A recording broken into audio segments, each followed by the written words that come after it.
Сәлем достар. Қазіргі кезде көп адамдар Түркияға қоныс аударғысы келеді. Енді сұрақ, неге Түркия? Неге басқа ел емес? Мұнда қазақстандықтарға ешқандай дискриминация жоқ. Түрік тілі қазақ тіліне жақын болғандықтан үйреніп кету оңай. Үйлер сатып алу және жалдау біздің елден қарағанда қолжетімді.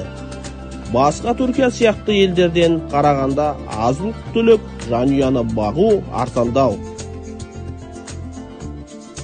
Білім жүйесі Еуропадағыдай мектеп, балабақша бәрі қолжетімді.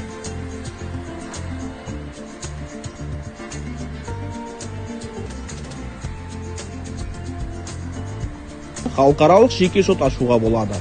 Содан кейін кез келген елде есепшотымды қолдана аламын.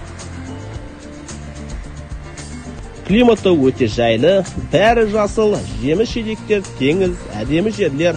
Мұнда жылы керемет ауа райы және әрдайым керемет көңіл күй. Түркия әр елмен нейтралды түрде араласады. Ешқандай соғысты қолдамайды. Сол үшін мұнда қауіпсіз.